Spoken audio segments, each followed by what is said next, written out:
Përshëndetje shikues nderuar, unë jam Beti Musliu. Hulumtimet për sundimin e ligjit mund t'i ndisni në emisionin Betimi për drejtësi, në kanalet tona në YouTube, Koha Vision dhe Betimi për drejtësi. Mos harroni të klikoni butonin subscribe.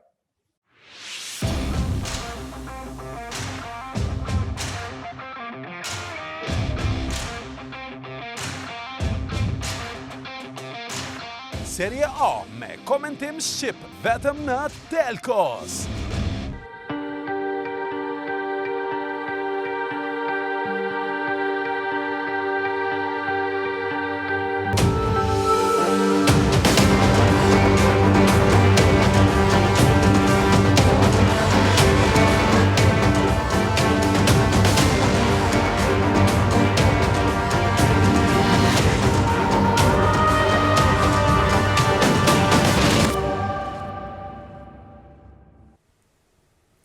Shikues nderuar, mirë mbrëma dhe mirë se erdhët në emisionin Tempus. Sonte do të flasim për njërin prej proceseve më të rëndësishme në sistemin e drejtësisë, për procesin e rekrutimit të gjyqtarëve të rinj. Në të kaluarën kemi pasur përvoja jo edhe shumë të mira në procesin e rekrutimit si të gjyqtarëve, si të prokurorëve, por po ashtu edhe në të gjitha sferat e institucionet e tjera. Kësaj here kemi pasur një konkurs i cili është shpallur për 54 pozita të gjyqtarëve, i cili proces është ndërtuar krejtësisht ndryshe nga e kaluara. Për diskutuar për mbarvajtjen e këtij procesi, sonte do të diskutojmë në një panel në të cilin kam të ftuar kryesuesin e Këshillit Gjyqësor të Kosovës, zotrin Albert Zogaj. Mirë se keni ardhur. Faleminderit për mundësinë. Mirë se gjitha. Është Arber Krasniqi, avokat. Mirë se ke ardhur. Dhe është kolegu nga Instituti i Kosovës për drejtësi, zoti Atë Miftaraj. Mirë se ke ardhur. Faleminderit. Sonte bashkë me neve janë edhe studentët, të cilët gjatë emisionit do të kenë mundësi që të shtrojnë pyetje për panelistët. Para se të fillojmë me debatin në studio, ju ftoj që të ndisni një storje të përgatitur nga tereni për të pa nga akterët të cilët e kanë zhvilluar këtë proces të konkursit dhe po ashtu nga monitoruesit se si është zhvilluar dhe kthehemi më pas për ta diskutuar në studio.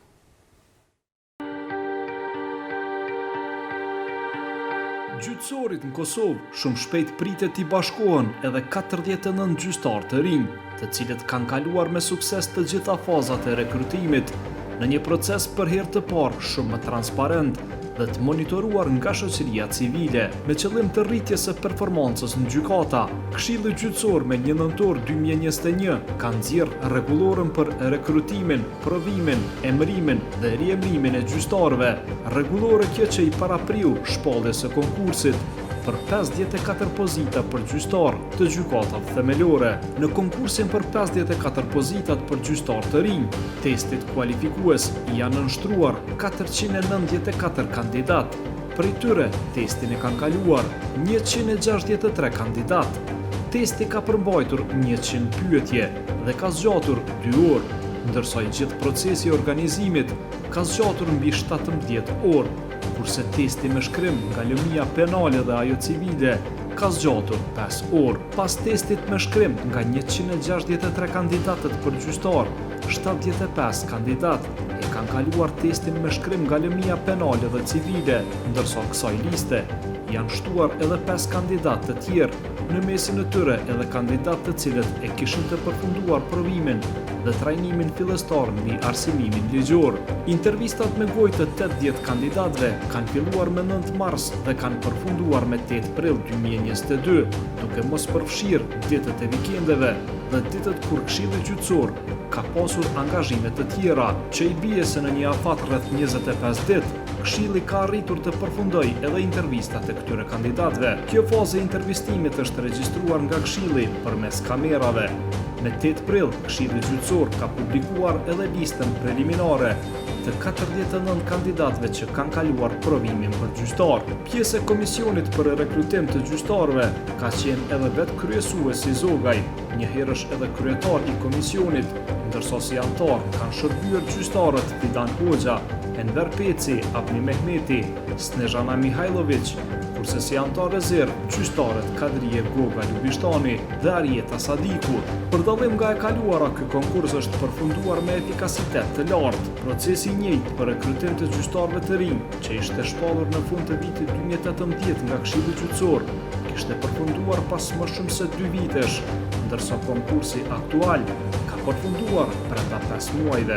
Antari i Komisionit për rekrutimin e gjyqtarëve, gjykatësi Abdul Mehmeti, thotë se Këshilli Gjyqësor ka pasur vullnet që ta ndërtojë një standard të ri të rekrutimit të gjyqtarëve. Kemi pas vullnetin si këshill ta ndryshojmë rregulloren. Gjithsesi ta nxjerrim një rregullor të re. Kemi pas qëllimin me garantu një proces drejt, të rregullt dhe fair. Pra, që nga fillimi tregon që ne jemi qenë përkushtuar me ne si këshill, po gjithë anëtarët e këshillit, kemi qenë përkushtuar me ndërtuar një standard.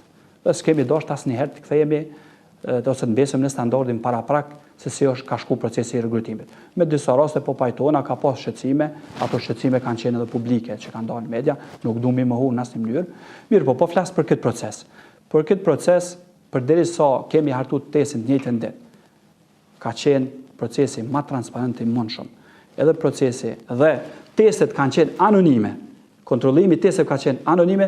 Kjo edhe testi i parë kualifikues, po edhe testi i dytë që ka qenë provimi me shkrim ose në penale dhe në civile, kanë qenë teste që maksimalisht kanë qenë konfidenciale. Dhe asnjë prej anëtarëve të komisionit nuk e ka ditë se kush është kandidati. Në asnjë mënyrë. Këto besoj e dinë edhe monitoruesit e jotë që kanë monitoruar procesin. Sa unë e di, sa kam informacione, asnjë prej njerëzve të tapër, sepse ju e dini që nuk ka kalu. Ju e dini që në proces të konkurimit nuk mundesh me mohu dikujt një të drejtë, sepse është e drejtë e garantuar me kushtetuar dhe me ligj. Pra, konkurimi duhet më pasi diçka normale. Pastaj testimi është diçka tjetër. Unë mund t'ju them me plot përgjegjësi, jam kon një anëtar i komisionit dhe disa prej bashkëpunëtorëve tonë, bashkëpunëtorëve profesional që punojnë në gjykatën themelore Mitrovic, nuk kanë arritur me kry ose me përfundu këtë test që testin s'kan arritur me ardhur deri te intervista. Kanë rënë në fazat e fillestare të testimit. Po besoj që edhe në gjykata tjera kanë ndodhur një gjë e tillë, po ka pasur edhe kandidat që kanë kry. Po mund t'ju them me përgjegjësi të plot që këtë proces është garantu konkurenca dhe nuk kemi leju që dikush pa merit me ardhur në proces të intervistimit dhe mu rekomandu për gjyqtar. Vlen ceket që përveç procesit provimit që kemi thonë që është testi kualifikues, testi me shkrim, eseja dhe intervista, që këto janë fazat e testimit për mu bë dikush gjyqtar, normalisht kur i plotëson kushtet, në këtë proces e kemi shqyrtu gjatë intervistimit edhe çështjen e përshtatshmërisë së kandidatit, tu e vlerësu edhe aspektin e të kalumes së tij eventuale penale, po edhe disciplinare. Po edhe raste tjera mos eventualisht ka kandidati. Dhe gjatë intervistimit ne e kemi shqyrtu edhe raportet, e kemi pas përpara raportin cilën e ka përfunduar zyra për vlerësim dhe verifikim që në kodër të Këshillit Gjyqësor, kemi pas raportet detaje për secilin kandidat dhe mund t'ju them me plot përgjegjësi se sa unë e di si anëtar i komisionit nuk kemi rekomandu asnjë kandidat që ka problem me ligjin. Këtë ju siguroj, dhe gjithë emrat që i kemi dërguar te presidentja për emrim, përveç aspektit për dekretim, më falni, përveç aspektit profesional që kanë arritë në një proces të rregullt më rekomandu, është vlerësu edhe e kaluar e atyre. Pra, nuk ka në kandidat që ka ndesh me ligjin, që ka rënë ndesh me ligjin. Çka është e rëndësishme me cek, nështë edhe që edhe opinioni publik duhet ta di, sepse vazhdimisht ka njerë po kemi edhe, po marrim edhe kritika që nështë është mirë mi vendosin pa edhe çështjet që janë pozitive. Kisha me thonë për herë të parë që anëtarët e komisionit nuk janë pagu për punë shtesë. Kemi punu edhe vikendeve si komision, kemi punu me orar të zgjatër, pra orari në disa raste ka zgjatë 10 deri në 18 orë, dhe as nuk kemi pagu për vikende, as nuk kemi pagu për punë shtesë, as nuk kemi pagu për punë jashtë orarit, dhe nuk kemi shpenzu as një cent buxhetit shtetit sa i përket drekave dhe darka. Mund t'ju them me plot përgjegjësi, mund ta verifikoni, prej parave tona jemi ushqyer gjatë gjithë procesit. Nuk kemi dashur me harxhu asnjë pjesë të buxhetit, këtë mund ta verifikoni, po ka qenë edhe një vendim paraprak i Këshillit që ne i kemi hek me ditjet për gjitha komisionit, për jashtë një komision që në Këshill atje, por për këtë komision, për rekrutim, nuk ka pas asnjë pagesë shtesë. Instituti Kosovës për Drejtësi ka monitoruar këtë proces rekrutues që nga fillimi deri në fazën finale. Sipas monitoruesve, konkursi për herë të parë është shoqëruar me transparencë të plotë gjatë gjithë fazave të parapara. Është hera e parë që KGK ka ndërtuar një praktikë të tillë për rekrutimin e gjykatësve të rinj. E para që është më rëndësishmja, ka pasur një transparencë si asnjëherë më parë. Nuk ka pasur zvarritje dhe është udhëhequr me një dinamik e cila ka shmangur mundësitë e interpretimit për lojra që jemi mësuar t'i shohim në të kaluarën. Ka pasur minimalisht ankesa dhe ato jo të natyrës së keqpërdorimit sikurse në të kaluarën. Duke e ditur rëndësinë e procesit të rekrutimit të gjykatësve, konsideroj se shembuj të tillë duhet të avancohen nga Këshilli Gjyqësor dhe po ashtu duhet të ndiqen nga Këshilli Prokurorial. Kjo është e vetmja mënyrë që duhet ndjekur për t'i dhënë legjitimitet të plot procesit në të cilin aktorët e jashtëm, si shoqëria civile dhe publiku duhet të ketë besim se është zhvilluar me integritet. Vetëm kështu mund të kemi gjykatës me integritet, të cilët dalin nga procese meritore, me integritet dhe natyrisht prej këtyre gjykatësve pritet janë shumë të mëdha. Këshilli Gjyqësor në takimin e 286 të mbajtur me 5 maj, 49 kandidatët për gjyqtar të rinj i ka rekomanduar për dekretim tek Presidentja e Republikës së Kosovës, Vjosa Osmani.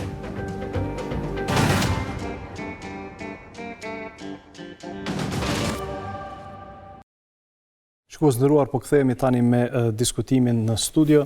Atëherë kryesues i pam disa prej ndryshimeve, të cilat janë bërë paraprakisht që i ka parapri pra këtij konkursi.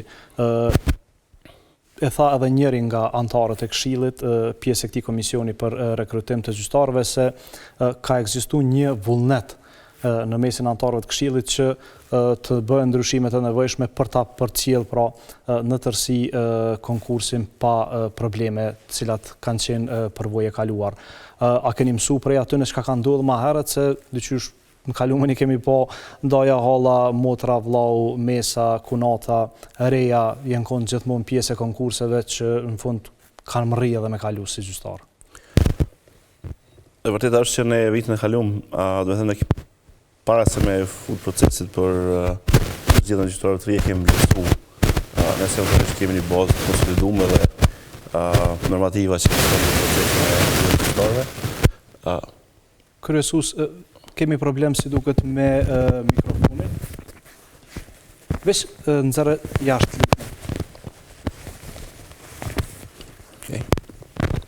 Okej. Apo ndëgjohet? Në rregull jemi. Ne kemi shikuar, nëse kemi normativë të konsoliduar për me garantuar një proces transparent, profesional edhe të mbështetur në merit për zgjedhjen e gjyqtarëve dhe dakordimi i gjithë anëtarëve të Këshillit në atë periudhë në vitin e kaluar po flas, ka qenë që neve na duhet me rishikuar në tërësi procesin e përzgjedhjes së gjyqtarëve, duke qenë se në radhë parë është procesi më i rëndësishëm që ndodhet brenda sistemit gjyqësor dhe në këtë rast shtolla faktin se ne kemi pas me regrutimin numër relativisht madh gjyqtarëve, do të thonë është diku një 5 gjyqtarë tani që është propozuar për dekretim tek presidenti. Ne kemi pa krejt praktikat, sepse anëtarët e Këshillit nuk i ka munguar eksperjenca, do të thonë prej vendeve në region, po edhe përtej se si duhet zhvillohet një proces i meritës për përzgjedhjen e gjyqtarëve. Kemi ndërtuar kriteret në konsultimet edhe me partnerët ndërkombëtar kanë qenë edhe Shtënia Civile dhe partnerët ndërkombëtar Zyra Bejës dhe të tjerë që monitorojnë gjyqësorin. Është hartuar rregullore, është miratuar Këshill dhe siç e theksoi edhe gjyqtari Avne, do të thonë një përcaktuar taksativisht dhe në mënyrë të qartë dhe fazat dhe mënyra se si duhet zhvillohet procesi për rekrutimin e gjyqtarëve. Diçka që komisioni rekrutues e ka përfill në tërësi rregullorën, duke garantuar në radhë parë një proces transparent, që është jashtëzakonisht e rëndësishme. Besoj që në këtë rast do të theksoj që është monitoruar procesi nga momenti i shpalljes konkursit deri në rekomandimin e kandidatëve në presidencë. Dhe sigurisht që është zhvilluar në tërësi në përputhje me rregullorën që kupton që mënyra se si realisht janë hartuar testimet, është bërë përkthimi, është bërë shpërndarja dhe si është administruar në tërësi procesi, është krejt ndryshe me proceset e mëparshme. Dhe unë besoj që kjo ka qenë edhe si thonë suksesi i këtij procesi që realisht ne kemi mri tash në një fazë ku kemi marrë edhe vlerësimet e para pozitive, mund të ketë vërejtje, mund të ketë rekomandime, gjithmonë mund të përmirësohemi, por ajo që neve na bën më ndje mirë në këtë rast është që vlerësimet e para që vijnë prej organizatat që kanë monitoruar procesin janë kryesisht pozitive, dhe këtë rast kemi edhe vlerësimin që kanë ardhur nga Oleksi, një vlerësim që është shumë pozitiv dhe theksohet me zot lartë që procesi ka qenë profesional dhe shumë transparent, me disa rekomandime për programin fillistar, për njoftimin e monitoruesën ku shumë pak më të gjatë, disa çështje të vogla, por kryesisht besoj që ka qenë një proces i cili ka garantuar sistemin gjyqësor, 49 gjyqtar të cilët janë me integritet dhe besoj edhe me nivel lartë profesional. Në kaluamën kryesues ka qenë praktikë që komplet ky proces të zhvillohet duke pas mundësi të shumta për manipulim. Në këtë rast ka pas përgatitje të testeve që janë bërë shumë më herët edhe që kanë nisë me qarkullu të kandidatët cilët kanë qenë të preferuar. Si proces, si procedur, çfarë hapash janë ndjekur që të eliminohen gjitha këto mundësi që të keq përdoret?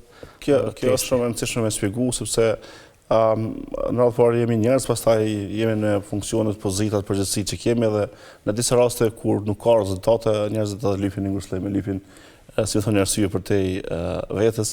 Megjithatë, do të më theksu që për shembull në testin kualifikues, ne kemi shku në sallë në shkollën e policisë në Vështre, në ora 6 në mëngjes, dhe testi është hartu në një sallë të mbyllme, pa pas asnjë kontakt komisioni me jashtë, do thënë. Para prakisht me mbështetjen e OSB-s dhe të Akademisë së Drejtësisë, ne kemi siguruar edhe materialet të cilat edhe sot janë në shkollën e policisë, komplet materialet që përdoren për gjitha fazat e procesit dhe absolutisht nuk ka pas mundësi asnjë antar i komisionit me ditë se çfarë pyetje do të jenë në testin kualifikues. Madje këtu kemi marrë dhe një rekomandim tek prej EULEX-it që ndoshta do të shikohet në ardhmen kjo fazë, sepse presioni i kohës edhe mund ta zbejë cilësinë e testimit.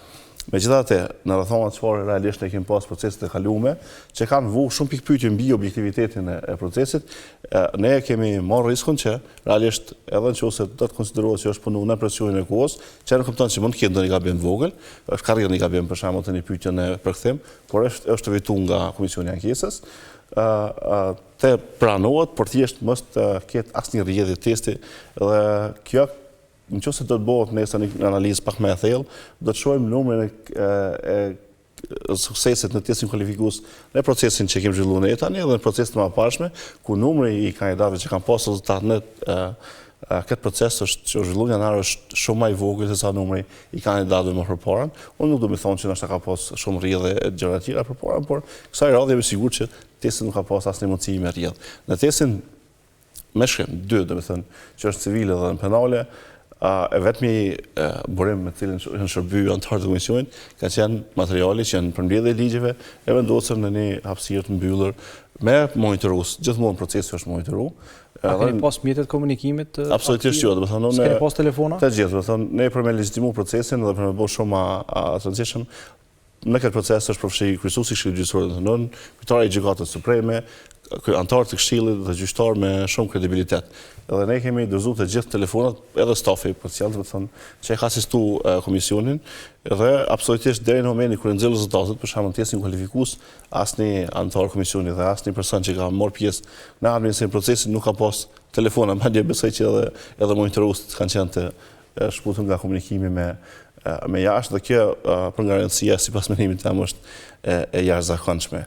A ka mundësi më bëjë gjërat pak më ndryshe, pak më mirë, edhe mund të ketë, domethënë, por këtë moment unë besoj që kemi bërë një hap të madh, një shkputje jashtëzakonisht të rëndësishme me të kaluarën. Ne do të më avancu standardin sepse këtë vit do të kemi besoj edhe dikon 35 deri në 40 gjyqtar, 3 në raundin 2.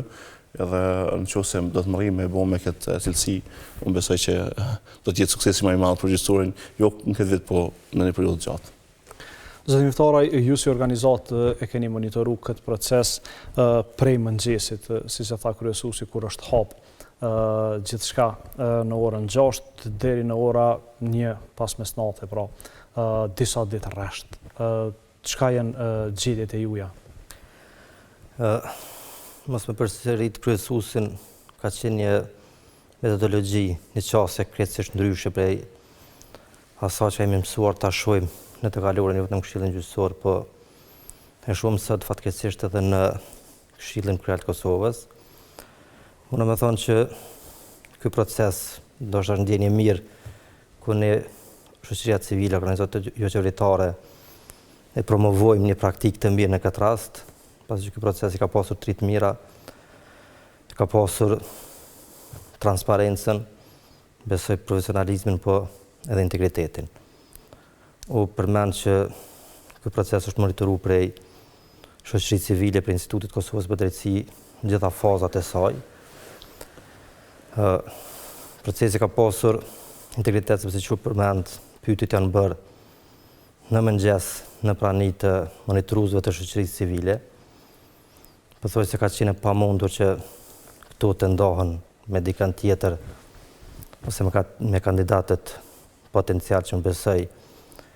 Kjo jo vetëm që rrit besimin tek shoqëria civile, po rrit edhe tek kandidatët që kanë marrë pjesë në këtë proces. Mënyra e pëntimit, qoftë testi kualifikues, qoftë testi me shkrim, po edhe tek me gojë, prap ka qenë gjithçka transparente. Edhe mënyra e arsyetimit që është një risi, besoj, në Këshillin Gjyqësor të Kosovës, tek pikë që kanë nda kandidatëve, ka qenë më ndryshe se sa herat e kaluara, që e ka jep përshtypjen edhe nga jashtë se ka qenë një proces ndryshe, një proces transparent, një proces i cili në farë mënyre e përqen besimin se kanë shkuar ose janë propozuar kandidatët më të mirë. Për dallim e kaluara që e përmenet edhe jo, kur jemi ballafaquar që edhe rregullat e lojës janë ndryshuar gjatë vetë procesit, sigurisht që nga një standard jashtëzakonisht i ulët në këtë kaluarën, për të kaluar një standard kaq të lartë, tani unë besoj që kjo është një risi, një diçka që duhet ta promovojmë, por që duhet të kërkojmë nga kryesuesi, nga Këshilli Gjyqësor i Kosovës, që kjo praktikë e mirë të mirëbëhet, mos tjetë praktikë që zhvillohet vetëm një herë, po të zbatohet edhe në të ardhmen. Unë besoj që një qasje e tillë duhet të jetë edhe në fushat e tjera, qoftë kuptim të vlerësimit performancës së gjyqtarëve, qoftë në kuptim të disciplinimit të gjykatësve, sepse rekrutimi padyshim që është një sferë jashtëzakonisht e rëndësishme për sistemin gjyqësor të Kosovës, sepse gjyqtarët e ri që vinë me integritet, gjyqtarët e ri që vinë bazë të meritokracisë, janë një, si të themi, jo vetëm një shembull, po janë një mundësi e mirë që ta avancohet sistemi edhe më shumë, domethënë në të ardhmen. Në anën tjetër, unë besoj që paralelisht me këtë proces që përmenëm që është zhvilluar jashtëzakonisht mirë, e kemi pasur edhe një proces për emërimin, rekrutimin e bashkëpunëtorëve profesional, në të cilin si Instituti Kosovës për Drejtësi mund të them që kemi pranuar shumë ankesa nga kandidat, dhe këtu më besoj që është rezultat më shumë për shkak që Këshilli Gjyqësor i Kosovës nuk ka qenë në gjendje të komunikojë si duhet qoftë metodologjinë, apo të jap një arsyetim të mirë tek kandidatët që kanë aplikuar për këto pozita. Kemi parë shumë ankesa se ka pasur kandidatë që kanë pasur 82 pikë maksimale, do të thotë në test me shkrim dhe me gojë, por që janë propozuar kandidatë të tjerë të cilët kanë pasur më pak se 82 pikë. Po ashtu kemi parë që afati ankesave në të skapoj ka qenë vetëm 3 ditë në këtë konkurs, kështu që një shpjegim ose një sqarim për gjithë ata kandidatë është një numër jashtëzakonisht i madh i juristëve të rinj të cilët kanë aplikuar për pozitën e bashkëpunëtorit profesional, dhe besoj që të gjithë meritojnë një shpjegim, një arsyetim të duhur se si ka mundur të ndodhë që të pranohen disa që kanë pasur më pak pikë, se sa disa që kanë pasur ndoshta edhe 82 pikë, që unë besoj është një vlerësim jashtëzakonisht i mirë prej 100 pikëve që përcaktohen total, domethënë në bazë të rregullave të brendshme të Këshillit Gjyqësor të Kosovës. Okej, para se të vazhdojmë zotin Krasniqi, ta marrim një përgjigje për këtë çështje që e ngriti. Po, do të thonë është një çështje që unë shumë mirë që faleminderit, do të thonë është nevojshme me sqaruar, do të thonë sepse ne ditëve të fundit kemi dëgjuar mjaft çështje që ngrit rreth këtij procesi. Në vend që ndoshta të kemi një vlerësim, sepse definitivisht është në rrugë pozicioni në hierarkinë e pozitave në gjyqësori bashkëpunëtorit, në kuptimin e statusit është përcaktuar ndryshe, edhe është përcaktuar edhe procesi i rekrutimit, që domethënë është ngritur në nivel të barabartë pothuajse me gjyqtarët, me disa specifika të vogla, që testimi me shkrim nuk mbahet në 2 ditë, po mbahet në një ditë vetme, faktikisht nuk mbahet në 3 ditë, më mbahet në një ditë vetme, por që e përfshin realisht në mënyrë analoge komplet e konsumon ngjajshëm si procesi për gjyqtarët. Dhe madje nga si më thonë çështja ose mënyra që ka qenë përpara, që kanë qenë në përgjithësi të sekretariatit, tani është përgjithësia e gjyqtarëve. Dhe kësaj radhe ne faktikisht kemi pas nivelin më të mirë të përfaqësimit të gjyqtarëve në këtë komision, madje më duhet me thonë që ka qenë komisioni më i mirë se sa në kuptimin edhe të performancës edhe profesional më i mirë se komisioni i gjyqtarëve, sepse ka pas gjyqtarë nga gjykata supreme, gjyqtarë nga gjykata apelit, nga gjykata themelore, dhe është zhvillu jashtëzakonisht mirë. Ka pas një vonesë në fund procesin, në publikimin e rezultateve, për shkak se realisht ne kemi pas këtë proces kandidat shumë mirë, edhe në realisht kam një keqardhje në të dy proceset, edhe për gjyqtar edhe për bashkëpunëtor, që nuk kemi pas më shumë pozita edhe me zgjedhje të gjitha, për shkak se kemi pas një cilësi tepër të mirë kandidatëve, por rregullori është i qartë, procesi është i qartë, nuk e di pse ngritën diskutime kur është e qartësuar, e shkruar zeza mbi të bardhën, që në procesin e gjyqtarëve konkurrenca krijohet në nivel të vendit. Pra të gjithë kandidatët konkurrojnë për gjitha pozitat, dhe siç ka ndodhur, ne kemi ndodhur që kemi dërguar një kandidat në pej, pa aplikuar në pej. Sepse kërkohet edhe shpërndamja edhe përcaktimi bëhet sipas nevojave të gjyqësorit. Te bashkëpunëtor profesional, aplikimi bëhet për pozitë në gjykatën përkatëse. Dhe në konkursin që është zhvilluar dhe që është mbyllur tani, faktikisht kandidatët kanë mujtë me aplikuar deri në 4 pozita, respektivisht deri në 4 nivele, 4 gjykata. Edhe ka kandidat që ka aplikuar deri në 4 gjykata dhe ka kandidat që ka aplikuar vetëm në një gjykatë ose në 2 gjykata. Dhe tash kur është nxjerrë lista përfundimtare, sepse është mbajtur një testim, ka ndodhur që për shembull në një degë të gjykate është rekomanduar kandidati që ka, nuk e di sa pikë, 70 pikë, ndërsa figuron në listë një kandidat që ka 82 pikë, por që nuk është rekomanduar. Shpjegimi është shumë i thjeshtë.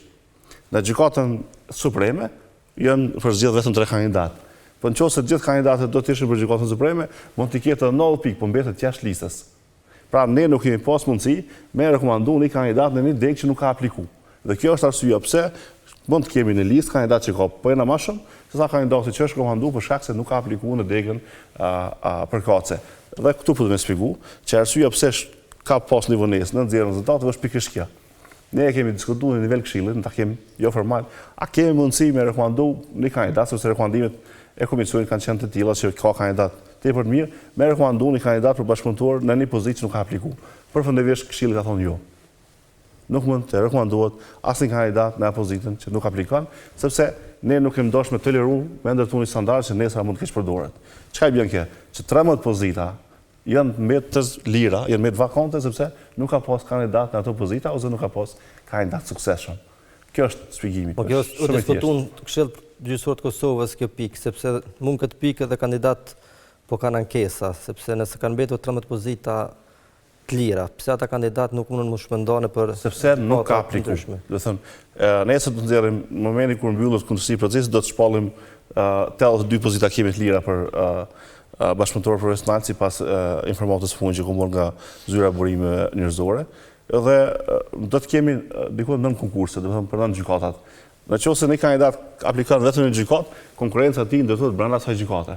Pra ne kemi pas rast tash që kandidatë që ka aplikuar për një gjykatë vetëm është futur konkurrencë me kandidatët që kanë aplikuar në 4 gjykata. Edhe nëse kandidati që ka aplikuar për gjykatën e fundit ka pena më shumë se kandidati që ka në pozitë, ne kupton që ky ka shku. Pra procesi është krejt i thjeshtë, është krejt i qartë, por pse nuk kemi pas ne kemi pas një arsye edhe logjike pse nuk kemi pranuar ashta konceptin që me dërguar një kandidat në gjykatë që ka mbetur vani vakant.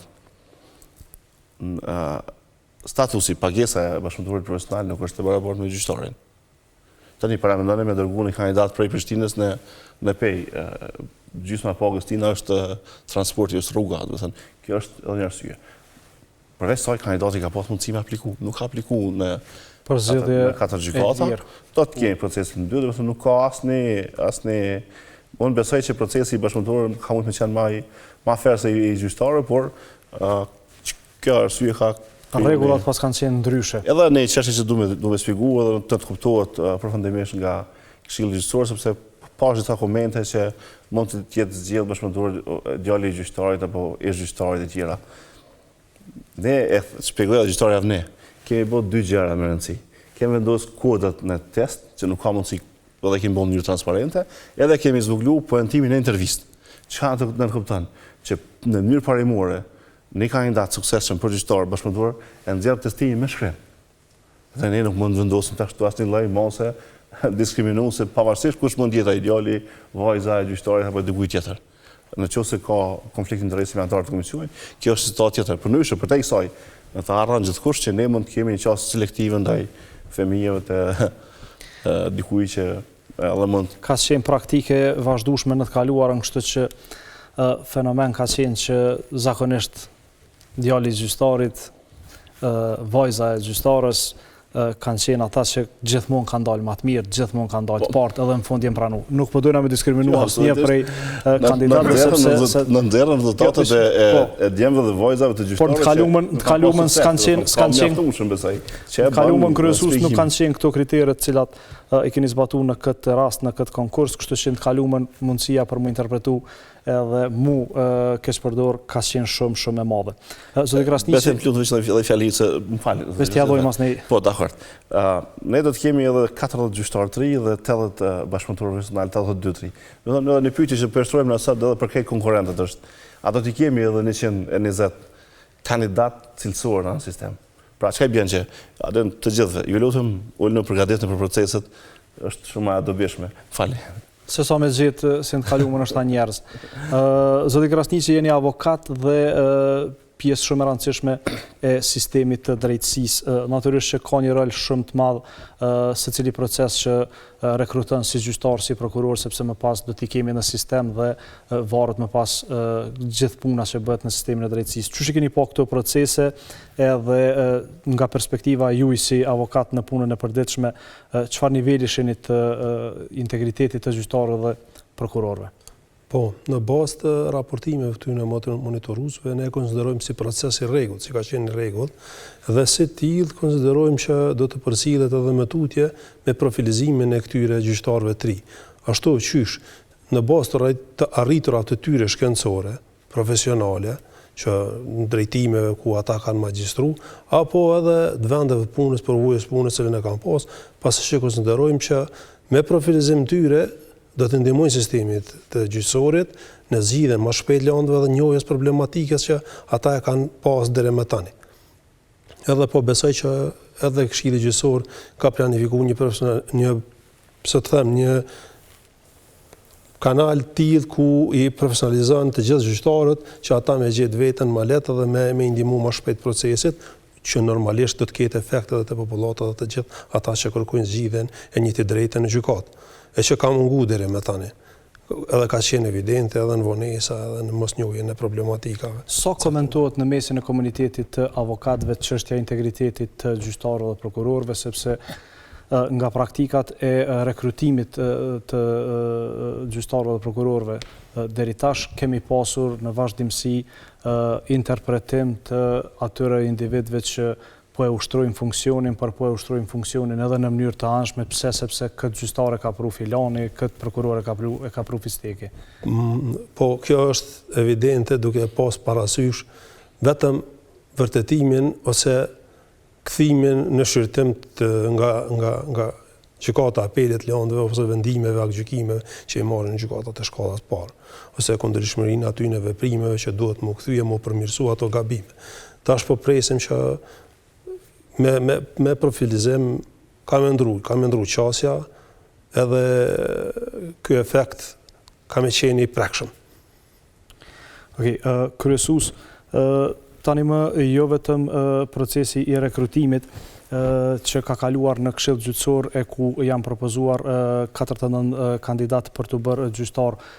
Në Këshillin Prokurorial të Kosovës kemi një proces i cili është duke u kontestuar shumë, por edhe proceset e rekrutimit të prokurorëve që janë zhvilluar janë përcjell me problemet shumëta. Sa besoni që do të ishte e rrugës që të ketë ndoshta edhe një bashkëpunim që të ndani përvojën cilën e keni pas në këtë rast me këtë konkurs me Këshillin Prokurorial. Dhe sa për të informuar shikuesit, ne kemi ftuar në këtë emision edhe kryesuesin e Këshillit Prokurorial të Kosovës, por edhe ushtruesin e detyrës së kryeprokurorit zotin Besim Kelmendi, por që asnjëri nga ta dhe nga anëtarët e Këshillit Prokurorial nuk kanë gjetur kohë që të jenë pjesë e këtij emisioni. Pra, kryesues, çka do të mund të shërbenit ju si përvojë në këtë rast tek Këshilli Prokurorial? Në syrin e qytetarit, në shumë raste institucionet e drejtësisë nuk tallohen shumë, duken se ne, prandaj është e rëndësishme komunikimi, është e rëndësishme bashkëpunimi, kembimi i eksperiencave. Ne më thonë që kemi një komunikim të mirë me Këshillin Prokurorial, madje kemi pas takim të përbashkët të dy këshillave, ku kemi adresuar disa çështje, besoj që shumë shpejt do të kemi një takim të dy këshilla për çështje tjera që janë në agjendën tonë përbashkët. Unë po marrë vetëm një shembull në konkursin e zhvilluar nga Këshilli Prokurorial, inqizimi i intervistave dhe prezantimi në media, do të thonë është një shembull i mirë që do ta marrim ne për konkurset për kryetar gjykatash, besoj, sepse është diçka që duhet më pa nga publiku, pashkë që kandidatët për kryetar gjykata, sidomos gjykata të rëndësishme, konkurrojnë për pozita publike, ku do shtrojnë urësi publike, dhe ne duhet të shohim kush janë njerëzit që i synojnë këto pozita, edhe nëse eventualisht këshillat, në këtë rast këshilli gjyqësor, ka një proces të vlerësimit në bazë edhe të përzgjedhjes në bazë të meritës. Pra, diçka që ne do ta marrim nga Këshilli Prokurorial, në këtë rast është sigurisht kjo eksperiencë, absolutisht ne jemi të hapur edhe me ripa procesin për me evitu ndonjë gabim që ka mund me rrjedh tek ne gjatë zhvillimit të procesi. Në këtë rast ankesa kanë qenë në tërësi për sa i përket këtij procesi dhe çfarë natyre kanë pas ankesat? Në procesin në intervistim, domethënë sipas informatave kanë qenë 6 ose 7 ankesa, si më thonë me pretendimin që mund të ketë kalkulim gabum pyetjeve, ndoshta komisioni ka qenë i ngarkuar etj. Kësi pretendime kryesisht. Në testimet e mëparshme mund ka pas më shumë ankesa sepse kemi parasysh në vlerësimin preliminar të aplikacioneve, do të thonë ne kemi diskualifikuar diku 90 kandidat, 90 diçka kandidat, mos gabosh 93, aty ka pas më shumë ankesa. Disave ja ka pranuar komisioni ankesa 20 e diçka, për të kemi parasysh bëu fjalë për dorëzim dokumenti, certifikatën e shtetësisë, gjëra të tilla. Pastaj në proceset tjera ka shku duke ra numri ankesa, mos gabosha, në ankesa kanë qenë në procesin kualifikues, test kualifikues, për shkak se ka pas një gabim në pyetjen me përkthem, edhe komisioni ka pranuar të 0.2 pikë ka shtu, dhe ka pas një gabim në disa teste, vlerësime të disa kandidatëve për një pikë në gjuhën shqipe, është korrektuar, do të thonë nuk kanë ndikuar në ndryshim rezultati, ajo përveç të një kandidat që ka qenë në komunitetit serb.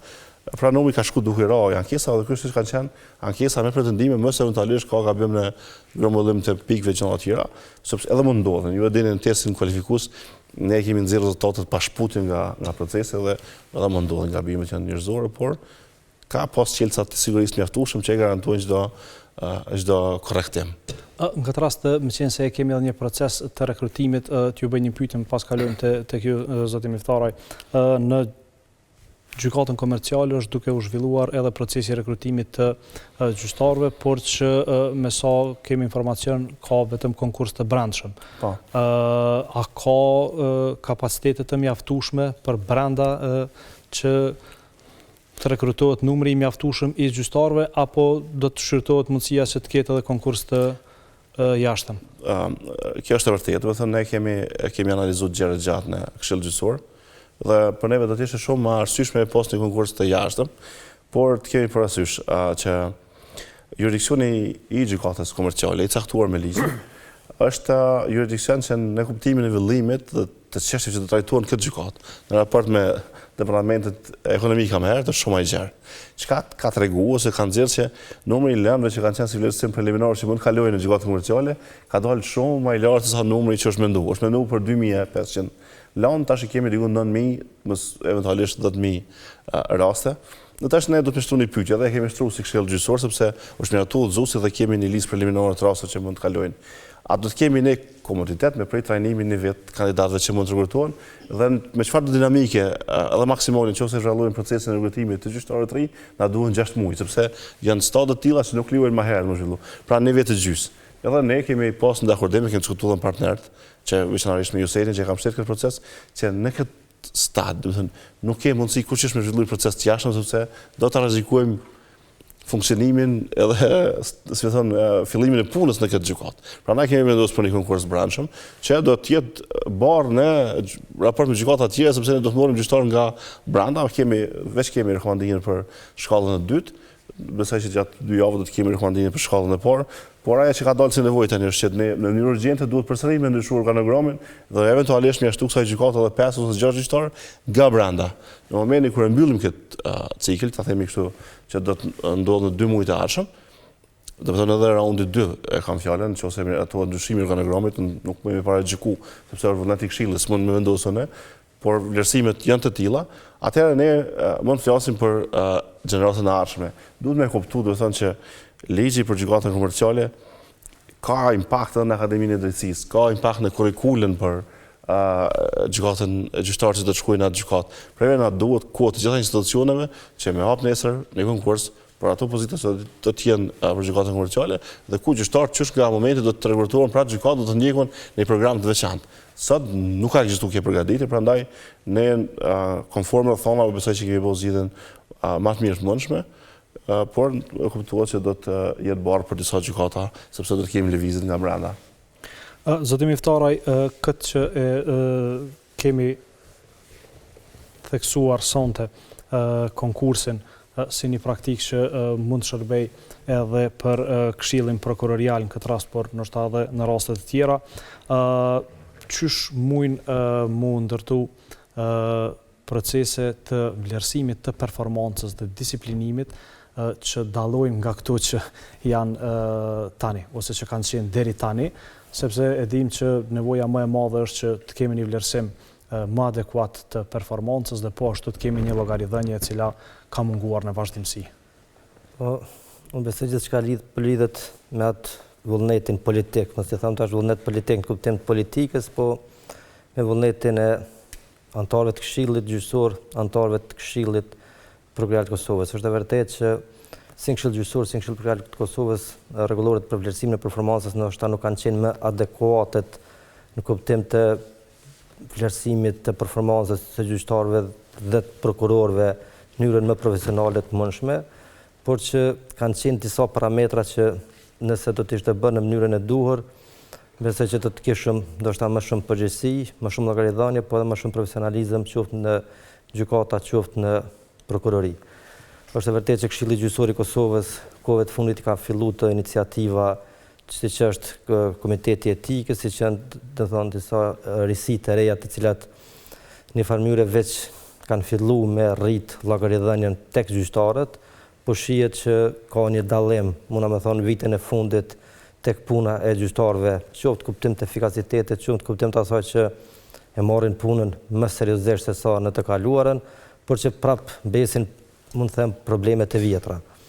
Si Instituti i Kosovës për Drejtësi, mund të thonë që prap në baza ditore ballafaqohemi me gjyqtarë të cilët nuk është që e marrin ende punën shumë seriozisht, nuk është që ende i trajtojnë palët në mënyrë të drejtë, në mënyrë të barabartë, ende edhe përkundër faktit që kemi një strategji për reduktimin e lëndëve të vjetra, edhe pse gjyqtarët do të duhet që lëndët që janë më të vjetra se 2 vjet, mos të shtinë në punë pa kryer ato të vjetrat. Kjo në praktik nuk ndodh, do të thotë që gjyqtarët ende mund të them që po e gjejnë mënyrën për të trajtuar disa lëndë me më shumë prioritet se sa disa të tjera, kështu që këtë lidhet ka fakti sa do të jetë Këshilli Gjyqësor, Këshilli Prokuror i Kosovës efikas apo sa të ketë vullnet që në mënyrë ta zbatojnë ligjin në mënyrë ose më strikt në raport me gjyqtarët, në raport me prokurorët kur të njëjtit qoftë bien kundërshtim me ligjin, qoftë kur bien kundërshtim me kodet etikës dhe apo sjelljes profesionale. Tek disciplinimi i gjyqtarëve dhe i prokurorëve besoj që kjo është ndoshta pika më e dobët që ende as Këshilli Gjyqësor as Këshilli Prokuror i Kosovës nuk pa arrin që ta zbatojnë këtë rregulloren ose ligjin mbi përgjegjësinë disiplinore mbi atë se si e ka para po këtë rast Kuvendi i Kosovës ligjvendësi. Ne ende shohim sot kur gjyqtarët apo prokurorët të cilët thjesht e shkelin kodin etikës, thjesht bëjnë disa gabime të cilat gjatë qoftë autoritetet kompetente si që janë kryetarët e gjykatave apo kryeprokurorët janë shumë solidarë me gjyqtarët dhe me prokurorët.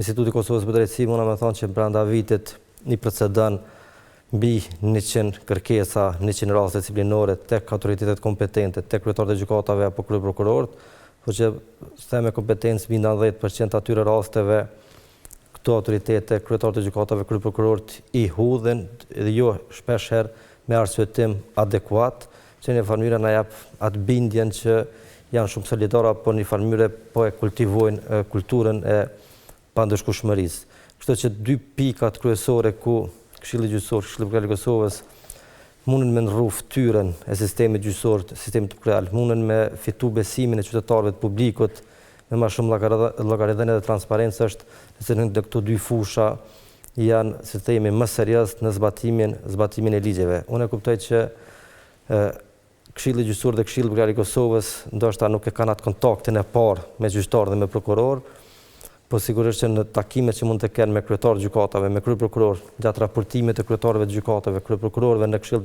Gjyqësor, Këshill Prokurorial, këta këshilla duhet të kenë informacion më të detajuar, duhet t'i kuptojnë jo vetëm hallet e gjykatave dhe prokurorive kur kanë mungesë stafit, qoftë me gjyqtar, qoftë me prokuror, por duhet të familiarizohen me problemet, hallet e qytetarëve, sepse një qytetari i Republikës Kosovës nëse ka një kontest civil dhe duhet të pres 20 vite për t'ju trajtuar i njëjti, ose e merr një vendim të shkallës parë mas 6 viteve dhe gjykata e apelit e kthen në rigjykim dhe pastaj fillon prap afati prej zeros, sigurisht që kjo shkakton edhe nervoz, shkakton edhe pasiguri, por çka është më e rëndësishmja, shkakton mosbesim të qytetarit në pavarësinë apo në integritetin e sistemit gjyqësor dhe sistemit prokurorial.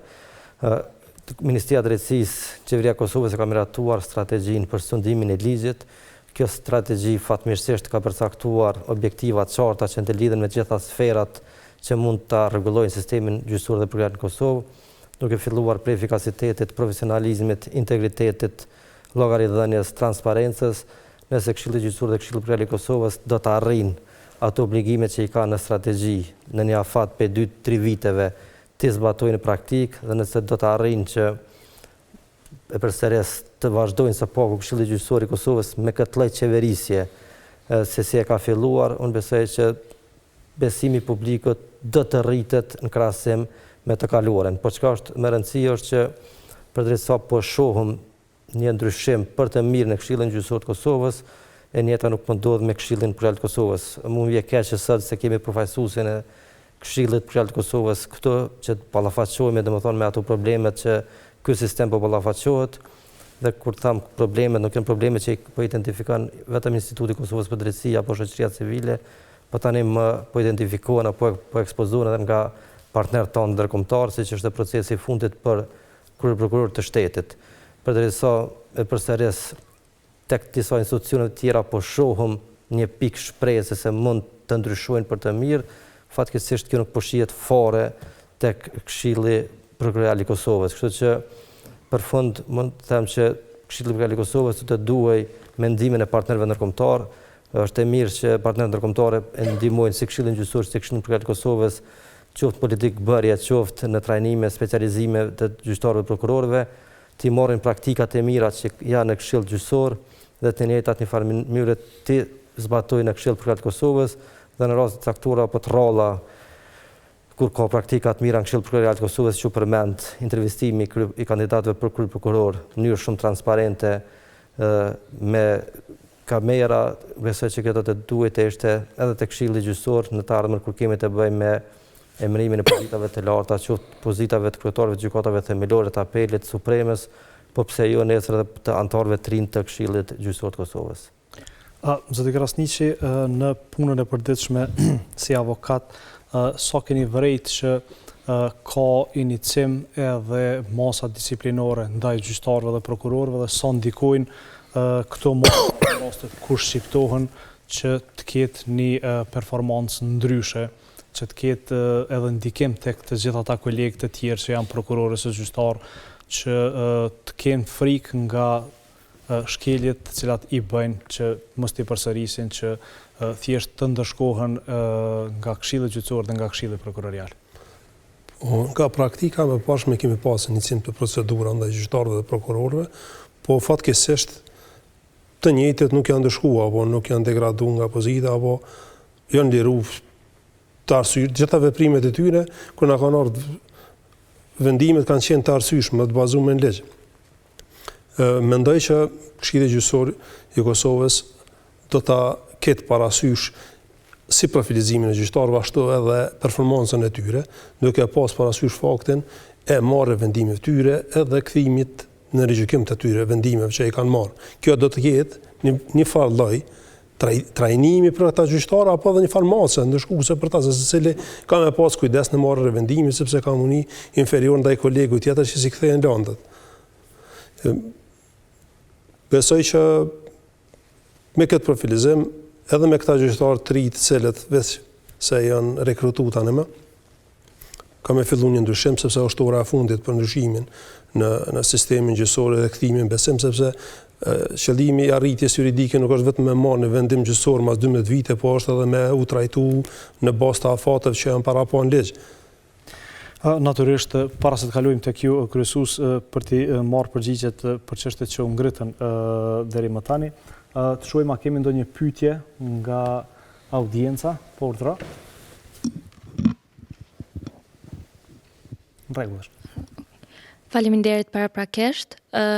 Përshëndetje gjithëve. Unë jam Lirik Kamberi, studente e Fakultetit Juridik. I nderuar kryesuese, ndëgjova me vëmendje diskutimin, edhe siç e vërejtëm këtë herë konkursi ka qenë më transparent dhe gjithashtu është monitoruar nga shoqëria civile. Pyetja ime është se cilët janë hapat e tjerë të cilët mund të ndërmerren nga Këshilli Gjyqësor në mënyrë që kjo praktike mirë të avancohet edhe më tutje, edhe a do ta ndani këtë përvojë apo praktikë të juajën edhe me Këshillin Prokurorial. Ju faleminderit. Faleminderit. Kryesues, po shkojmë me përgjigjen për këtë pyetje, më pas kthehemi edhe tek çështjet që u ngritën. Dakor, do të them kjo është ne kemi diskutuar gjatë, do të them apo ndërtojmë një standard që mund ta mbajmë. Edhe ka njëherë kemi thonë me shako që edhe nëse ne do të jemi prapë njëjtit, ka gjosa që s'mund të kalojmë standardin për gjyqtarët, sepse prapë vetëm një shembull që është duke teknik për që ka shumë rëndësinë për mbajtje. Ju kanë nështruar testit 560, mos gabosha 3 kandidat, dhe testimi ka filluar në 25 salla në minutin e njëjtë. Do të thonë një instru për 100 njerëzve është e jashtëzakonshme në kuptimin e plot fjalës, besoni është e jashtëzakonshme kjo. Do të thonë është vështirë me përsërit çet disiplinim, çet proces kaq të disiplinuar dhe kaq korrekt, por unë garantoj që Këshilli Gjyqësor është orientuar e tha e hatin e politikë bere të tillë që rruga është të qartë, ne do të zhvillojmë këtë proceset me transparencë, edhe po premtojmë qështu që edhe proceset për rrugtimin e niveleve tjera që janë zyrtarë ligjor, që janë shumë të rëndësishëm në sistemin gjyqësor, po të referendumeve, pavarësisht stafin tjetër, që rrugtohen nga një nivel tjetër i organizimin gjyqësor që është sekretariati i Këshillit Gjyqësor, do të bëhen me metoda të njëjta, por që kuptohet duke zbatuar ligjet përkatëse që nuk mund ta ngrisim në këtë nivel, patjetër që çdo eksperiencë e mirë do të shkëmbehet me të gjithë ata që kanë gatishmërinë me marrë këtë eksperiencë. Rregullora jonë është edhe procesi është krejt publik, edhe ne sigurisht që absolutisht jemi në dispozicion gjithkujna për me avancu këtë proces, sepse është definitivisht tha edhe kolegu nga avokatura që është momenti i fundit për me dhoni pikë shprese që ka zhvillime pozitive, që juristët të ri i pret një garë e konkurencës e mbështetën në merit, dhe nëse do të kenë meritën, do të jenë pjesë e gjyqësorit, nëse jo do të jenë pjesë e institucione apo organizata apo tregu tjetër të punës. Unë po besoj që kjo si hap i parë është shumë pozitiv. Unë i ftoj prapë njëjtit, edhe besoj që do t'i ftojmë edhe kohë shumë ma përparan, edhe për proceset në zhvillim që do t'i kemi për të dy grupët bashkëpunëtor gjyqtarë, se ne po vënë theksin shumë të gjyqtarë, por ne kemi pas proces të përzgjedhjes së 4 kryetarëve të gjykatës fundi, të 15 mbikëqyrësve të gjykatës, do të thënë është proceset tepër komplekse, tepër të rëndësishme, por që e zhvillu për fat mirë në një klim krejt pozitive, me një proces transparent të intervistimet dhe me një proces krejt transparent edhe të mënyrës se si janë përzgjedh në Këshillin Gjyqësor. Lajmi mirë që s'janë bu lajm për të keq këto procese, kështu që kjo po besoj tregon mjaft. Unë pa ta lexuar një artikull, nuk kujtohet kush ka qenë autori, që për shembull këto grupet të interesit të krimit organizuar e morën peng për zgjedhjen kryetare të gjykatës apelit, diçka që ka qenë për lloje më absurde të mundshme. Ne thjesht kemi pas në proces për zgjedhjes së gjyqtarëve në gjykatën e apelit, 13 gjyqtarë, dhe kjo ka qenë arsyeja pse e kemi mbajtur për një kohë jo shumë gjatë, gjykatën e apelit me një ustuz të tyre, i cili realisht ka marrë një vlerësim shumë pozitiv në Këshill, për shkak se siç kemi transmetuar publikisht, në muajin e kaluar anë civile për herë të parë gjykata e apelit 1060 lanë ka kryer në një muaj, që në kupton që ka një performancë sipas kriterit standardit të pesh afër 200%. Është e jashtëzakonshme, edhe nëse e njehun këtë trend, që unë jam shumë optimist që edhe me menaxhmentin e gjykatës apelit, po edhe me shtetin që kam i dhënë Këshilli prapë gjykatës apelit, edhe me bashkëpunëtor edhe me gjyqtar, deri në fund vitit të ardhshëm, ndashta më përpara, kozgjatjen e trajtimit të çështjeve në gjykatën e apelit, krahasuar me vitin 2021, në korrekt që ka qenë 5 deri në 6 vite, do ta shndrojmë në 9 deri në 6 muaj, domethënë. Edhe për këto ju ftoj që të mbani Këshillin përgjegjës dhe këtë deklaratë që e bëj këtu në mënyrë publike, sepse trendi është i tillë, domethënë, matet janë këtë objektive dhe nuk ka parametra të tjerë për menduar ndryshe. Strategjia kur do të jetë në fuqi po? Edhe me pyetjen e studentës po besoj edhe të publikut. Besoj që është koha e fundit që gjyqtarët, jo vetëm në gjykatën e apelit, por edhe në themelore, ta kenë një lloj kucimi profesional, ku po e tham këto po e bazoj në bazë praktikës. Shohim që edhe gjykata e apelit, po edhe gjykata themelore për me ka ndërtu këtë kulturën e lojës ping-pong. Tek ne vinë shumë qytetarë cilët po ballafaqohen në procese gjyqësore, mund të thonë rreth 15 deri 20 vjet. Dhe kur ja analizojmë vendimet e shkollës së parë dhe shkollës së dytë, e shohim që janë vendime shumë të lehta, po që gjyqtarët s'po kanë guxim me vendos. Dhe çka po ndodh, gjykata themelore vendos në mënyrë, apeli e kthen 3 herë, 4 herë, 5 herë në rigjykim të njëjtën landë. Kur gjykata apelit flas në raste kur s'ka nevojë fare me marrë shqyrtim kryesor, mund të thjesht do të thotë me vendos në bazë të meritës në për këto raste. Dhe unë besoj që edhe tek ku kthy ato që tha betime, tek vlerësimi performancës së gjyqtarëve, duhet të jetë puna më kualitative që duhet vlerësohet nga ana panelit për vlerësimin e performancës, por edhe nga Këshilli Gjyqësor i Kosovës, sepse me statistika është e vërtetë që ka gjyqtarë, po flas tash sepse ne monitorojmë sistemin e drejtësisë, kemi një numër të caktuar të gjyqtarëve që edhe qesin Facebook dhe reklamojnë punën e tyre, që tregojnë kam qenë çdo muaj i dalin që janë 100%, 110, 115% suksesshëm, gjithmonë bazë të indikatorëve të SPZ-it, po pastaj ajo përqindje, ajo sasi duhet më kthy në kualitet, sepse në fund të fundit qytetarit nuk i intereson shumë se kur se sa rasti i ka kryer një gjyqtar brenda muajit, po qytetarit intereson kur e realizon të drejtën. Dhe kur qytetarit i kthehet një lëndë 2-3 herë në gjykim, besojmë që është, e thash në fillim të misionit, është zhgënjem dhe kjo ndikon jashtëzakonisht shumë që qytetarët me humb besimin në drejtësi. Kryesues, para se më dhon përgjigje krejt kësaj, edhe në kuadër të strategjisë, kur do ta kemi dhe çfarë politikash do të ndjek kjo strategji dhe çka do të prodhoj, kur do të kemi rezultate konkrete? Po të ndaj me i morë me rallë gjërat edhe çështje që ngrit me të drejtë nga ati. Dhe thonë, ne kemi themeluar Komitetin Etikës si një mekanizëm kredibil brenda sistemit gjyqësor dhe veç ka opinionin e parë që nëse çështjet trajtohen nga gjyqtari në mënyrë selektive dhe jo sipas prioritizimit, që mund të jetë prioritizim sipas ligjit, strategjisë, gjyqtari konsumon shkele disiplinore. Dhe kjo në kupton që opinioni i nxjerrë nga Komiteti Etikës është opinion që do të pranohet nga Këshilli. Mund diskutohet në të ardhmen nga paneli nga Këshilli cila mund të jetë mosa, por nuk diskutohet konsumimi i shkeljes. Do ky është vendos standardi. Çështja e dytë, na me USAID-in e kemi punuar strategjinë e prioritizimit të çështjeve.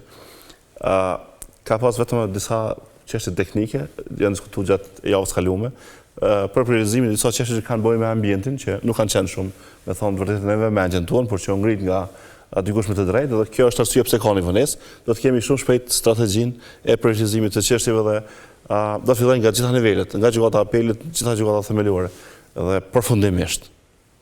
Në qoftë se do të kemi çështje që nuk kemi kapacitet me trajtu, ato do të mbesin sipas një logjike të vendosme në sistem. Nuk mundet gjyqtari që ka dosje çështje lëndë në vitin 2012 në zyrën e tina, me trajtu çështje të vitit 2022. Kjo çështje ka përfundu. Ne po bëjmë një regjistrim të gjitha çështjeve në mënyrë fizike në gjykata, do të barazojmë me sistemin SMEL. Në momentin që kemi strategjinë dhe kemi analizën, do të dhëmë edhe vendimin për rishpërndarjen në mënyrë proporcionale të çështjeve që janë të vjetra, domthonë 2 vite më shumë, për kriju balancin në gjyqësor. Edhe përfundimisht, domethënë, krahas strategjisë për zvogëlimin e lëndëve, do të jenë fuqi edhe rregulluara për normat, e cila e ndryshon në tërësi mënyrën që si ka funksionu deri sistemi deri sot. Ne kemi pasur sistem sipas numrave. Në gjykatën e shkallës parë dikon 27 dosje ose më pak, gjykatën e shkallës dytë 22 varësisht që është interpretu, sot është ndërtuar sistemi i poentimit të dosjeve. Çka më ndodh? Që mund të kryejë një gjyqtar vetëm 10 lëndë, por më rrin poentimin. Mund ndodh që gjyqtari tjetër duhet të kryejë 82 lëndë, por më rrin poentimin e këtij që ka kryer 10 dosje, por që kanë peshë, domethënë. Sistemi është ndërtuar në këtë mënyrë të tillë që në 6 muaj në mënyrë parimore gjyqtari duhet të mërrijë 6.000 poena, 6.000 pikë. Në qoftë se nuk i mërrin 4.000, komisioni i performancës do të ftoj menjëherë me pa çka po ndodh me performancën e atij gjyqtari. Pra nuk do të tolerohet më edhe më tutje kjo çështje. Kemi parasysh që rregulloria është ndërtuar sipas kriterit që me një angazhim arrihet norma, e lejon edhe konkurrencën brenda. Në qoftë se 2 herë radhë kemi dështim të poena minimal, komisioni i performancës duhet merret në mënyrë serioze me gjyqtarin, që ne kupton që edhe mund të rekomandohet trajnimi apo edhe lëvizje në departament, divizion apo gjykat ku mund të jetë gjyqtari i dobishëm. Nikosisht, krahas këtyre 2 dokumenteve të rëndësishme, të kemi parasysh që ne po e fuqizojmë rolin e gjykatës supreme, respektivisht po e materializojmë përgjithësinë gjykatës supreme në standardizimin e procedurave dhe të modis së praktikës, dhe nikosisht do të japet e drejta gjykatës supreme në çdo rast kur vren një vendim të çuditshëm që nuk është konform politikave dëshkimore, standardeve ndërtësi, në mënyrë automatike ta referoj çështën në komisionin e performancës. Madje kjo është një nga arsyet pse ne po shtojmë numrin e gjyqtarëve në gjykatën supreme. Sipas njoftimit nga kryetari i gjykatës supreme, është punuar edhe udhëzuesi për votimin dhe për mënyrën e procedimit, dhe nikosisht edhe në informacion që është nga kjo javë, do të thënë, Komisioni i administrimit të gjykatave në çdo rast kur do të vrej që në media, në portale të ndryshme, domethënë nga monitorues, ka dështuar një sonë gjyqësore, në mënyrë automatike do të njoftohet kryetari i gjykatës supreme. Ne dimë që do të jetë ngarkesë, por nuk mund të tolerohet ama tutje dështimi i seancave nga arsyet që lidhen me gjyqtarin. Mund të jenë arsye objektive, dështon transporti për sjelljen e burgosit, dështon posta, dështon dikush tjetër, dështon eksperti, por gjyqtari nuk mund të dështojë përveç arsyeve të jashtëzakonshme. Dhe çka do të ndodh në përfundim të këtij viti, që duhet me shiku këtë aktivitet këshillit gjyqësor, do të thënë nga distanca, si fotografia nga distanca, ta themi kështu. Në fund viti ne planifikojmë me mbyll ciklin e rregullimeve të gjyqtarëve, bashkëpunëtorëve dhe stafit tjetër. Nikosisht është punuar drafti rregullor, si jemi në fazën e fundit, një hetim të rregullues për transfer të jashtëzakonshëm. Dhe nëse nesër ne do të kemi nevojë për një gjyqtar në Gjakov, por kemi gjyqtar të zëm në Pej, që nuk është ngarkuar, do të lëviz deri në 2 vite në Gjakov, përveç se do t'i krijohen disa kushte. Pra unë besoj që ky është në një farë mos e procesi i llogaridhënies. Në procesin e disiplinimit, unë sigurisht që edhe nga kapaciteti i kryesuesit, po edhe, do të thënë, si gjyqtar, do të thënë, e shoh edhe në mënyrë të krahasuar këtë proces, e shoh edhe problematikën e normës kur zbatohet nga mekanizmat e disiplinimit.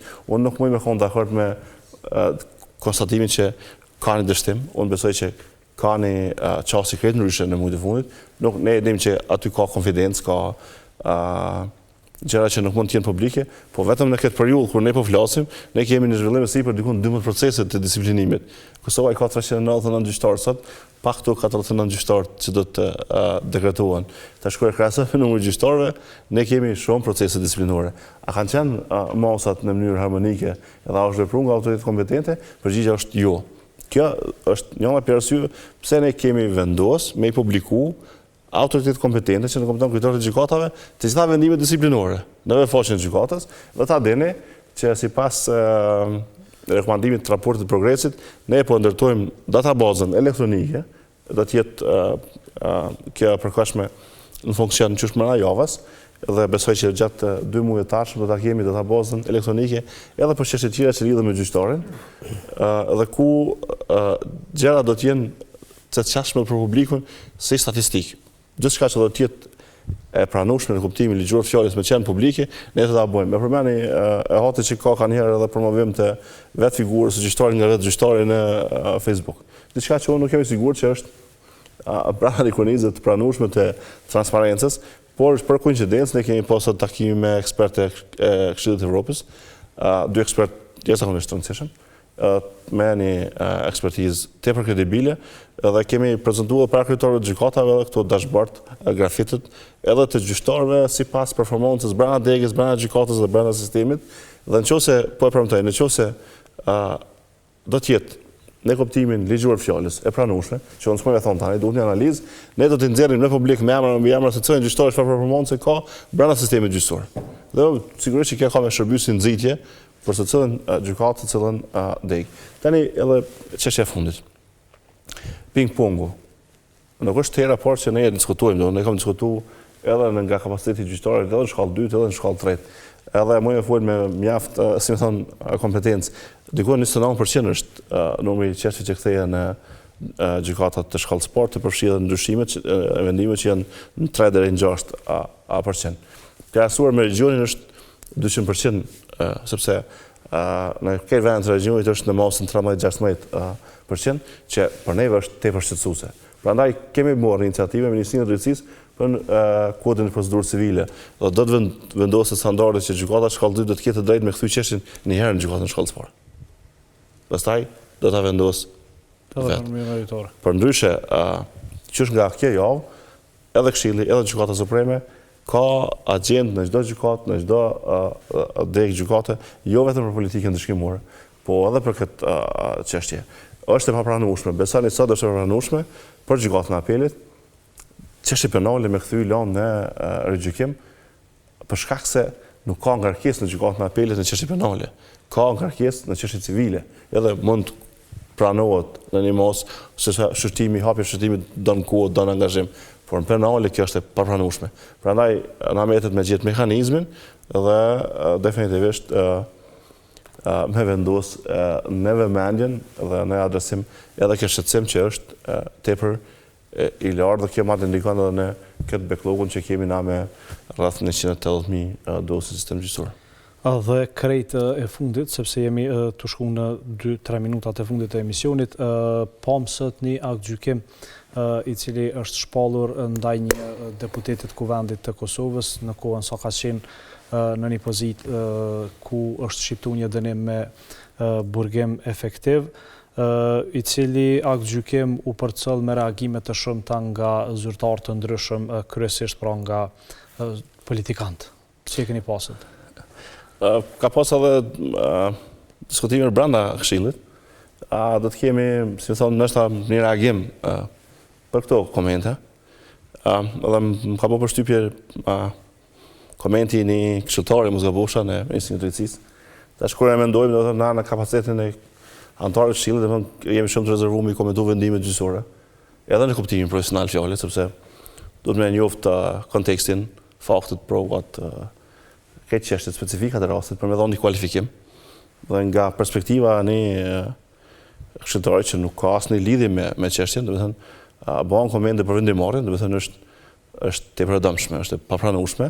Megjithatë, Këshilli nuk e ka pa të nevojshme të arsyeshme me ulçuar në nivel të tillë të reagimeve, por besoj që brenda Ministrisë së Drejtësisë do duhet të ishte në vëmendje, sepse dhe duhet paktën e publik të qartësoj kur këshilltari komunikon në kapacitetin e këshilltarit të ministrit, kabinetit të ministrit, dhe kur komunikon në kapacitetin e një qytetari.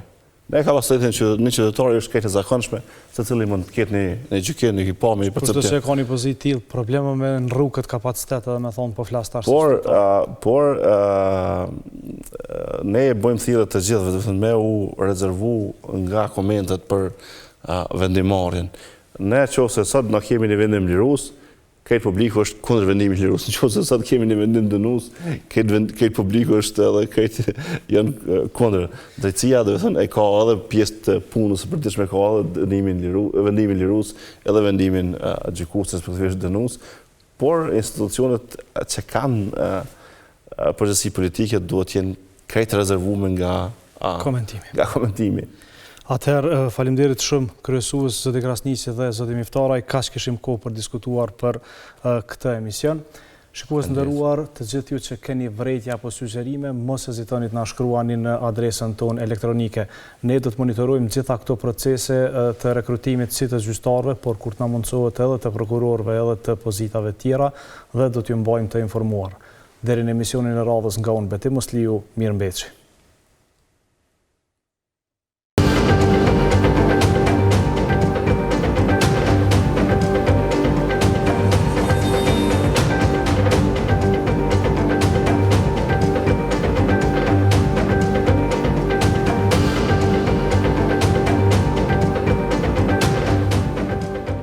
Për më shumë video si kjo, regjistroni në kanalin Koha Vizion dhe Betimi për Drejtësi në YouTube.